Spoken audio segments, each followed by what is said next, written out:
Hello, my self Nishant from concept live. आज हम आपको विस्कोसिटी के बारे में बताएंगे।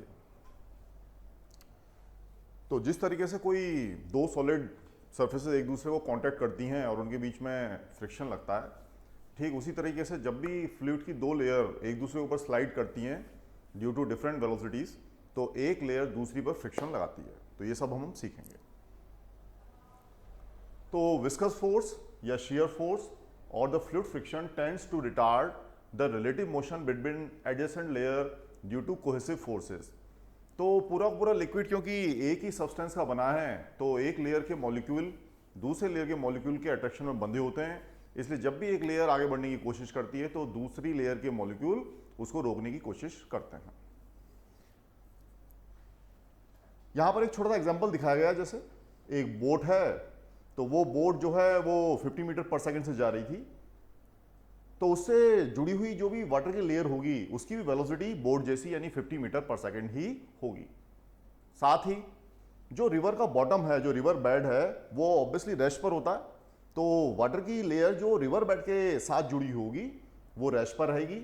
इसका मतलब हम देखते हैं कि टॉप से लेके बॉटम की लेयर जो है वो 50 से रिड्यूस होते होते होते लगातार 0 पर आ जाएगी, यानी कि different layer has different velocities. तो डिफरेंट वेलोसिटी होने से उनके बीच के लगने वाले कोहेसिव फोर्स के चलते एक लेयर दूसरे को रिटार्ड करने लगती है। अब इस सब चीज को हम एक वीडियो ग्राफिक्स के जरिए समझेंगे।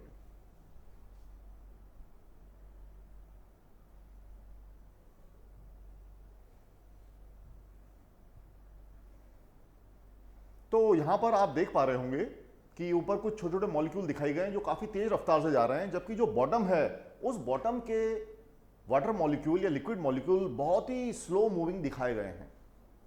तो जैसा अभी हमने बोर्ड वाला एग्जांपल में देखा था, जो फ्री सरफेस के पास के मॉलिक्यूल होते हैं वो बहुत तेजी से मूव करते हैं, जबकि बॉटम वाले, यदि आप देख पा रहे हो इसमें हाई डेफिनेशन कैमरे के थ्रू, तो बॉटम या रिवर बेड के पास के मॉलिक्यूल बहुत धीरे धीरे करके आगे बढ़ रहे हैं। तो ये रेस्ट पर है आगे मॉलिक्यूल, या उसको बोला जाएगा नो स्लिप कंडीशन। तो एक एंटायर प्रोफाइल में सारी लेयर अलग अलग वेलोसिटी से चलती हैं। उस वेलोसिटी प्रोफाइल को हमने यहां पर दिखाया है। तो वेलोसिटी प्रोफाइल में हम देखते हैं जो फ्री सरफेस के पास या टॉप सरफेस के पास है वहां का वेलोसिटी वेक्टर बहुत बड़ा दिखाया गया है, जबकि जैसे जैसे हम बॉटम के पास आते हैं वो वेलोसिटी वेक्टर आपका रिड्यूस होते होते लास्ट में वो 0 जैसा रह जाता है।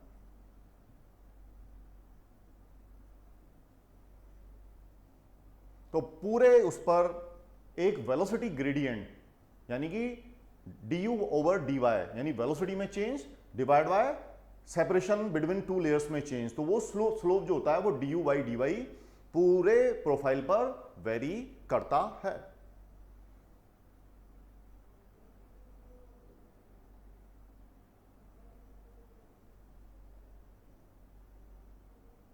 इस विस्कस फोर्स को जब भी एरिया ऑफ कॉन्टेक्ट लेयर से डिवाइड कर देते हैं तो वो शियर फोर्स बन जाता है, जिसको अभी हम यहां पर टाउ से दिखाएंगे। तो tau is equal to viscous force divide by the area of contact layer. तो इधर हमने शियर फोर्स लिया है और यहां पर वेलोसिटी ग्रेडियंट लिया है, तो इसके चलते यहां पर एक ये कांस्टेंट स्लोप की लाइन आ जाती है जो हमको कोफिशिएंट ऑफ विस्कोसिटी बताती है ऑफ दिस फ्लोइंग लिक्विड।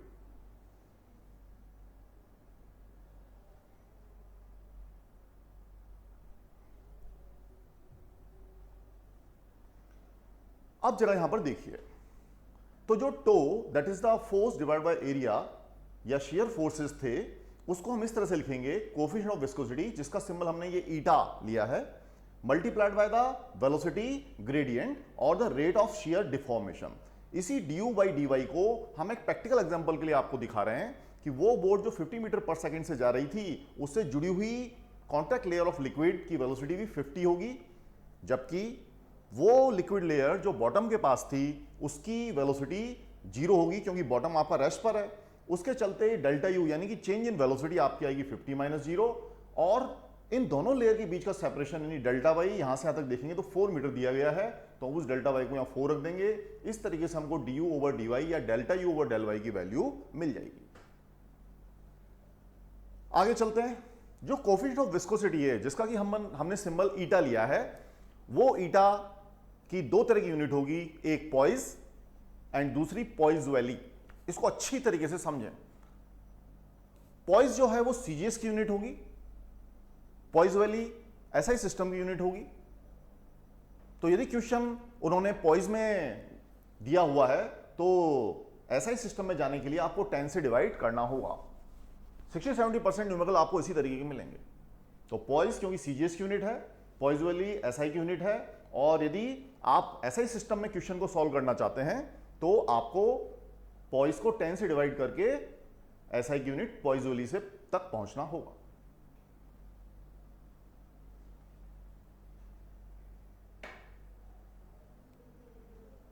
अब हम आएंगे टर्मिनल वेलोसिटी के पास।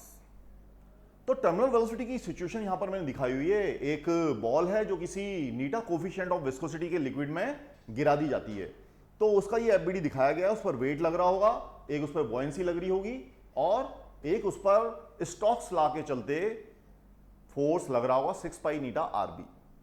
जब इन सारे फोर्सेस को बैलेंस करके इक्वेट करके इक्वेशन बनाएंगे, क्योंकि टर्मिनल वेलोसिटी का मतलब क्या होता है, वेलोसिटी का कांस्टेंट हो जाना। तो ग्राफ जब भी कांस्टेंट हो जा रहा है इसका मतलब उसका एक्सेलरेशन जीरो हो गया। तो इक्विलिब्रियम की कंडीशन में जब इन सारे फोर्सेस को बैलेंस कर लिया जाएगा तो हमें टर्मिनल वेलोसिटी का ये फॉर्मूला निकल कर आता है। पर इसका जो मेन पार्ट है वो मैंने यहां लिख दिया है। स्फीयर की वेलोसिटी का स्क्वायर, डेंसिटी ऑफ रो किसकी डेंसिटी है, बॉल की, सिग्मा किसकी डेंसिटी है, मीडियम की। बट जनरली क्या होता है, मीडियम एयर होता है तो उसकी डेंसिटी रो के रेस्पेक्ट में बहुत छोटी होती है। तो मेनली हम रो को ही इसमें लेते हैं क्योंकि rho is far far greater than sigma, और ये कोएफिशिएंट ऑफ विस्कोसिटी नीटा है ही सही। तो वैसे आप पूरा याद रखें तो अच्छा, पूरा याद नहीं भी रहे तो कम से कम इतना तो आप याद रखें ही रखें। तो इस पे बेस्ड अभी मैं न्यूमेरिकल देखूंगा जो एम्स में आए हुए हैं। उससे पहले मैं दो तरह के ग्राफ डिस्कस करना चाहूंगा जो किसी भी विस्कोसिटी के चैप्टर में आपको हर मॉड्यूल में मिलेंगे। ब्लू कलर की लाइन मैंने रिवर या वाटर के लिए दिखाई है। तो दो सिचुएशन है कि एक बॉल को रिवर के टॉप पर t बराबर 0 पर रेस्ट से ड्रॉप किया गया। तो t बराबर 0 पर रिवर के से जस्ट टच करते हुए रिलीज किया गया। जब उस बॉल को आप छोड़ देंगे तो वेलोसिटी वर्सेस टाइम का ग्राफ इस तरीके का आएगा कि वेलोसिटी पहले बढ़ेगी क्योंकि रेस्ट से स्टार्ट हुई है तो u बराबर 0। तो रेस्ट से स्टार्ट हुई, फिर थोड़ी थोड़ी बढ़ के काफी देर बाद वो टर्मिनल वेलोसिटी यानी कांस्टेंट वेलोसिटी को रीच करेगी। दूसरी सिचुएशन आप देखिए जरा। दूसरी सिचुएशन में हमने इस बॉल को काफी ऊंचाई से छोड़ा है, तो एयर से छोड़ा है, यहां पर ये एयर जैसा दिखाया गया है पूरा ऊपर वाला। तो एयर में जब इस बॉल को छोड़ा जाएगा तो ये h हाइट ट्रेवल करते हुए यहां पर √2gh वेलोसिटी से पानी पर टकराएगी। यानी मैं कहना चाह रहा हूं जब ये बॉल इस पानी से टकराई उसको मैं t बराबर 0 का इंस्टेंट मानूंगा। ग्राफ को तो मैं t बराबर 0 से स्टार्ट करूंगा, बट मेरा t बराबर 0 ये वाला नहीं है। मेरा t बराबर 0 कब है, जब बॉल फ्री सरफेस से टकराती है with the non zero velocity. तो नॉन जीरो वेलोसिटी से टकराई है और फिर वाटर के अंदर उस पर विस्कस फोर्स लगेंगे जिसके चलते वेलोसिटी रिड्यूस होते होते फाइनली वो कांस्टेंट वेलोसिटी को या टर्मिनल वेलोसिटी को रीच करेगी। तो दोनों ग्राफ का अंतर आप समझ लीजिए। इसमें विस्कस मीडियम में की शुरुआत में ही t बराबर 0 पर रेस्ट से ड्रॉप की गई, जबकि इसमें विस्कस मीडियम पर बॉल नॉन जीरो वेलोसिटी से स्ट्राइक करती है, बट ग्राफ जो है वो इसी के टकराने के बाद से खींचा गया है।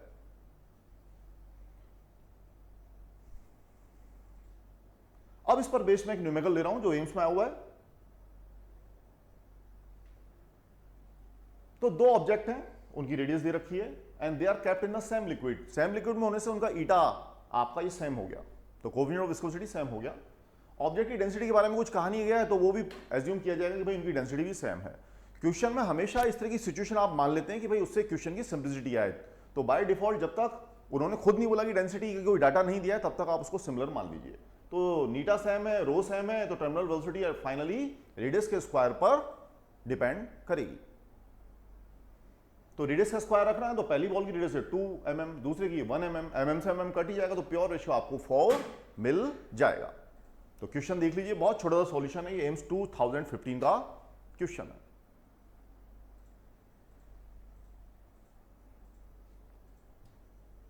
अब हम आते हैं पॉइजनली फॉर्मूले के पास। इसमें बहुत सारे कोचिंग इंस्टीट्यूट या ऑनलाइन प्लेटफॉर्म वाले सभी बोलते हैं कि इसमें क्वेश्चन नहीं पूछा सकता, जबकि एम्स में इसमें अभी 2 क्वेश्चन तो मैं ही आपको बताऊंगा।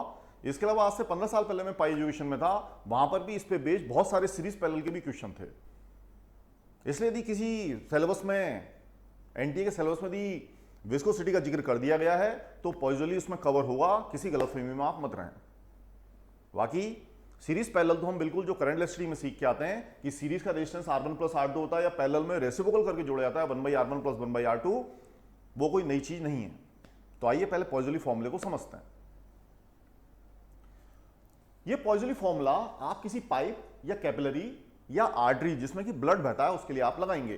तो किसी हॉरिजॉन्टल कंडीशन में पाइप रख दिया गया है और उसमें जो फ्लो की डायरेक्शन है वो लेफ्ट टू राइट है, यानी जो प्रेशर P1 है वो P2 से बड़ा है। तो हाई प्रेशर से लिक्विड लो की तरफ जा रहा है और जो फ्लो रेट है उसको मैंने Q से दिखाया है।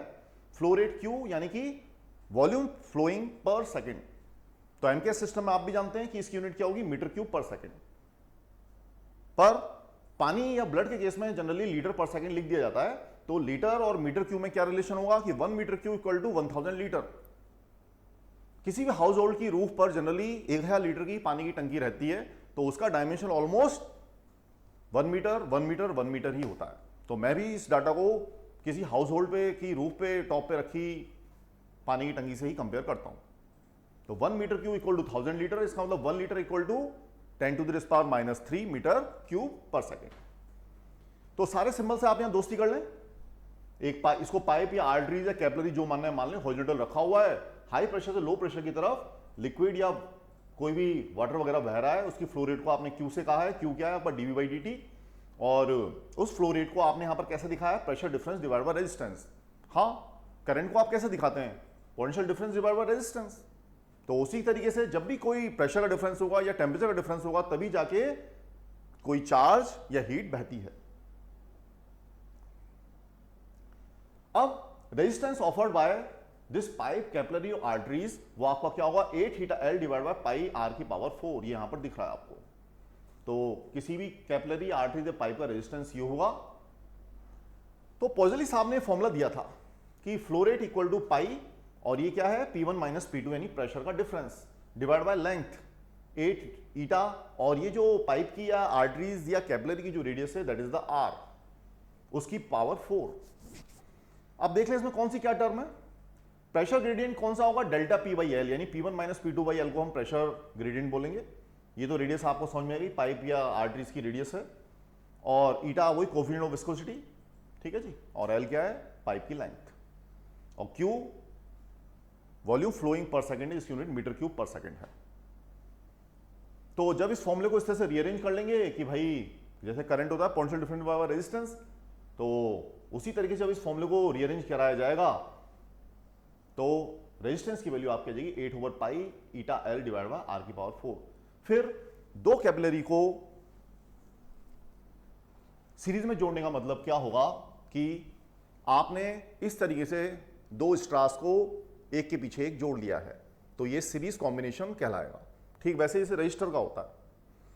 तो जब भी इस तरह से दो कैपिलरी आर्टरी सीरीज में होंगी तो R1 plus R2, R1 R2 की वैल्यू कहां से आएगी, वही भाई इंडिविजुअल पाइप या आर्टरीज की लेंथ देगा और उसकी रेडियस देगा, क्योंकि लिक्विड तो सेम बह रहा होगा तो ये सारा डाटा तो आपका कांस्टेंट में चला जाएगा। तो अल्टीमेटली R1 जो होगा वो L1 इस तरह से होगा, और जब R2 की वैल्यू निकाल रहे होंगे तो यहां पर लेंथ आ जाएगी उसकी और ये उसकी रेडियस आ जाएगी। तो इस तरह के दो आर्टरीज या पाइप की अलग अलग रेडियस को कैलकुलेट करके यदि वो सीरीज में है तो R1 प्लस R2 कर लीजिएगा, और इससे आपका क्या आ जाएगा R नेट। उसके चलते रिलेशन क्या बन जाएगा, flow rate equal to delta P divide by R net. कुछ भी नया नहीं है, वही 10th क्लास में जो आपने सीरीज पैरेलल में सर्किट या रेजिस्टेंस जोड़ते हैं बिल्कुल वैसा का वैसा ही। पैरेलल की बात करें कि मुझे कहना नहीं चाहिए एज ए टीचर, बट कोई दो स्ट्रास या दो सिगरेट फूके, आप सोचिए जरा, तो दो सिगरेट को एक साथ इस तरह से आप फूंक रहे होंगे तो प्रेशर डिफरेंस माउथ वाले फेस में लंग्स का होगा, ठीक है जी, और दूसरी तरफ एटमॉस्फेयर का होगा। तो पैरेलल कॉम्बिनेशन ऑफ रेजिस्टेंस में आप क्या सीखते हैं कि पोटेंशियल डिफरेंस सेम रहा, तो यहां पर क्या हुआ, प्रेशर डिफरेंस सेम रहा। जरा देखिए इस ब्लू वाले पेन पर प्रेशर डिफरेंस क्या आएगा, इस तरफ लंग्स का प्रेशर, इधर एटमॉस्फेरिक प्रेशर। ब्लैक वाले पे देखिए मेरी तरफ लंग्स का प्रेशर और उस तरफ एटमॉस्फेरिक प्रेशर। तो इस तरीके से जब भी दो कैपिलरी या स्ट्राज या आर्टरीज जुड़ी हुई होंगी तो वो पैरेलल कॉम्बिनेशन होगा। पैरेलल कॉम्बिनेशन में आप अच्छे से जानते हैं 1/r1 + 1/r2 = 1/r नेट। तो इस तरह से क्वेश्चन डील किए जाएंगे। मैंने 15 साल पहले भी दिल्ली के पाई में ऐसे बहुत सारे क्वेश्चन कराए क्योंकि मॉड्यूल में ऐसे हुआ करते थे। तो कभी भी एम्स, नीट या इवन आईटी में इनके रिपीटिशन की बहुत ज़्यादा चांसेस हैं। इस पर बेस अपन क्वेश्चन करते हैं। ये लीजिए, एम्स 2016 में आया है। लैंग्वेज यदि रखिए प्रेशर ग्रेडियंट इज सेम। तो प्रेशर ग्रेडियंट तो क्या होता है आपका डेल्टा P/L, तो वो तो सिमिलर दे रखा है किसी सिचुएशन में। दो आर्टरीज हैं, अब आर्टरीज हैं यानी ह्यूमन बॉडी का पार्ट है तो उसमें ब्लड बह रहा होगा, ब्लड बह रहा होगा तो उसकी कोएफिशिएंट ऑफ विस्कोसिटी सेम है। तो ईटा की और इसकी चिंता आप करें मत। आपको रेट ऑफ फ्लो पूछा है, जो भी हम सीख के आए क्यू।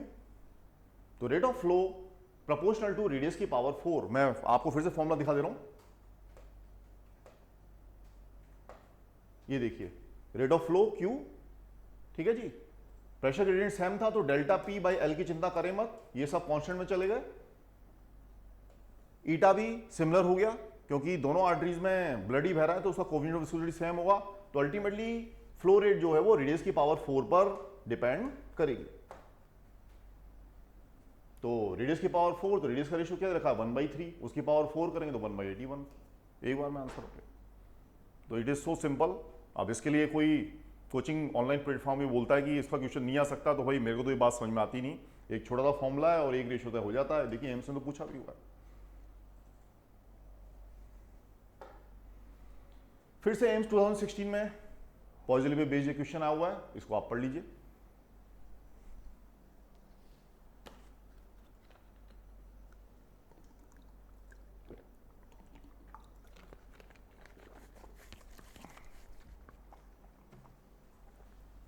तो अब की बार पाइप की रेडियस चाहिए यानी R। फ्लो रेट दे रखी है आपको यानी Q की वैल्यू दे रखी है 3 लीटर पर मिनट। तो इसको मैंने मीटर क्यूब में बदल लिया, ठीक है जी। तो ये लीटर को मीटर क्यूब में बदल लिया, ये आ गया मीटर क्यूब। और 60 मिनट यानी ठीक है जी, 1 मिनट में 60 सेकंड होते हैं तो 60 से डिवाइड और कर दिया, ये सेकंड में आ गया आपका। तो ये आ गया आपका फ्लो रेट मीटर क्यूब पर सेकंड में। ओके। प्रेशर ग्रेडियंट यानी डेल्टा P/L। प्रेशर ग्रेडियंट क्या हो गया delta P/L, that is how much 0.6 kilo pascal. Kilo कितना होता है 1000, तो 0.6 को 1000 से मल्टीप्लाई किया तो वो 600 बन गया। तो ये डाटा तो क्वेश्चन के अंदर दे रखे हैं। अब उन्होंने पूछा क्या है रेडियस ऑफ पाइप। तो जरा देखिए पॉजिटिव फॉर्मूले को रेडियस के टर्म में रीअरेंज करने पर वो ये बन जाएगा। अब इसमें क्या क्या पता है कि भाई डेल्टा P/L ये उल्टा करके लिख देंगे 1/600 जैसा, यानी इस सेक्शन की चिंता ना करें, यहां से आ जाएगा। Q ये दे ही रखा है उन्होंने तो Q की जगह भी डाल दें। 8 और पाई ये तो कांस्टेंट में वैल्यू डाल ही लीजिएगा। ईटा की वैल्यू ये दे रखी है। और पॉइजनली में यानी ऑलरेडी ऐसा ही सिस्टम है। पॉइज में होता तो हम 10 से डिवाइड भी करते हैं, बट पॉइजनली ऑलरेडी ऐसा ही सिस्टम है तो डायरेक्ट इसको यहां पर प्लेस करें 10⁻³ करके, बस सॉल्व करके 4th रूट निकाल लें, ठीक है जी। और 4th रूट यदि निकालने में दिक्कत है तो आप चारों ऑप्शन को स्क्वायर इंटू स्क्वायर कर लें, समझ लीजिए। तो 2 बार स्क्वायर कर लें चारों ऑप्शन को, तो 4th रूट निकालना दिक्कत हो तो चारों ऑप्शन में एक अंदाजा लग जाता है। अब एम्स में एक ड्रैग कोफिशिएंट पे क्वेश्चन आया था, उस पर अब हम जिक्र करेंगे। तो अलग अलग शेप यहां पर दिखाई गई हैं, sphere, half sphere, cone, cube, angle tube, long cylinder. तो इन सब के ड्रैग कोफिशिएंट जिसको कि हम सीडी से दिखाया है वो यहां पर दे रखे हैं। जिस साल ये एम्स में क्वेश्चन आया था तब भी उसमें ड्रैग कोफिशिएंट दिया हुआ था 0.5 करके। तो क्या है कि ये कोई रेन ड्रॉप जैसी सिचुएशन है, तो रेन ड्रॉप जो है ऊपर से नीचे गिर रही है। जब वो ऊपर से नीचे गिर रही है तो मीडियम की एयर के चलते उसको लगातार रेजिस्टेंस मिलता है, और रेजिस्टेंस के चलते एक कंडीशन ऐसी आ जाती है कि वो इक्विलिब्रियम में आ जाती है, यानी उसकी वेलोसिटी कांस्टेंट हो जाती है। तो उस केस में इस वाटर ड्रॉप या रेन ड्रॉप का weight will be balanced by the drag force. ये यहां पर किसकी, ये आपका ड्रैग फोर्स हो गया।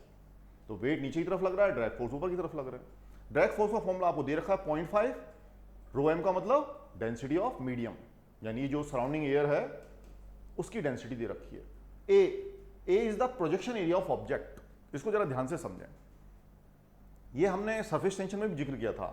आज मैं खड़ा हूं, मेरे ऊपर सन 12 बजे चमक रहा है, तो मेरा प्रोजेक्शन एरिया मेरा सिर नहीं आएगा बल्कि मेरी मैक्सिमम डायमेंशन, कभी भी आपकी जो शेडो आती है वो आपके मैक्सिमम डायमेंशन पर डिपेंड करती है। तो यहां पर भी एक कोई स्फीयर जैसी चीज है, तो इसकी मैक्सिमम डायमेंशन क्या होगी, देखिए उसका डायमीटर वाला। तो डायमीटर को जब लेंगे, या इस तरह से समझिए उसका क्रॉस सेक्शन एरिया, तो वो उसका मैक्सिमम डायमेंशन जो कि शेडो प्रोड्यूस करेगा या रेजिस्टेंस प्रोड्यूस करेगा, that will be pi r square. तो यहां तो 2D में ही दिख पाएगा, तो डायमीटर से समझिएगा, बट 3D में एक्चुअली क्या हुआ, क्रॉस सेक्शन एरिया यानी पाई आर स्क्वायर। तो स्फेयर या बॉल के केस में मैं एक ही जगह पर क्या लिखूंगा, पाई आर स्क्वायर। ड्रैग कोफिशिएंट वो हमेशा क्वेश्चन में देगा। v ये वेलोसिटी, ये क्या है, टर्मिनल वेलोसिटी का स्क्वायर। तो मेन फॉर्मूला तो यही है। फिर बाद में आप मास को volume into density into gravity, क्योंकि ये आप किसके लिए रख रहे हैं, वही रेन ड्रॉप के लिए, ऑब्जेक्ट के लिए। तो वॉल्यूम किसका आएगा, ऑब्जेक्ट का। डेंसिटी भी किसकी आएगी, ऑब्जेक्ट की। और जी तो क्या ग्रेविटी है 9.8। इसको मैं अप्लाई कर रहा हूं एम्स के आए हुए क्वेश्चन में। तो इसको एक बार देख लें, आप स्क्रीनशॉट ले लें। तो टर्मिनल वेलोसिटी हमको इस तरह से भी मिलती है। तो एम्स 2016 में क्वेश्चन आया था, water drop of radius 1.5 mm having drag constant उन्होंने दे रखा था। तो सीडी की वैल्यू उन्होंने हाफ दे रखी है। एक हाफ ऑलरेडी फॉर्मूले में है, एक सीडी आ गया आपका, ठीक है जी। Find out is terminal velocity. तो टर्मिनल वेलोसिटी हमें पता करनी है। तो फिर से वही सिचुएशन आएगी कि weight equal to drag force, ठीक है जी। तो वेट को तो फिर से वही volume into density into gravity, किसकी, कौन गिर रहा है, वाटर ड्रॉप। तो पानी के लिए वॉल्यूम, वाटर ड्रॉप के लिए वॉल्यूम कितना, 4/3 पाई आर क्यू। डेंसिटी पानी की कितनी होती है, 1000। जी से मल्टीप्लाई कर दिया 10, तो 10 इंटू 1000 ये कितना हो गया, 10⁴। तो ये वाली साइड यानी कि वाटर ड्रॉप का वेट तो खत्म हो गया इस तरफ। अब हम किधर आ रहे हैं, ड्रैग फोर्सेस। ड्रैग फोर्सेस देख लीजिए फिर से फॉर्मूला आप यहां पर देख लें, 0.5 density of medium projection area into drag coefficient into वी2 स्क्वायर।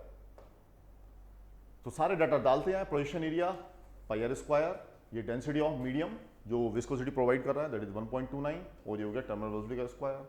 बहुत आसानी से चीजें कटेंगी, पाई आर स्क्वायर है तो पाई को खा जाएगा, आर क्यू की जगह आर हो जाएगा। अब बहुत कम चीजें बची हैं, बस रूट कर लीजिए उसको, तो वी टी की वैल्यू यू विल गेट।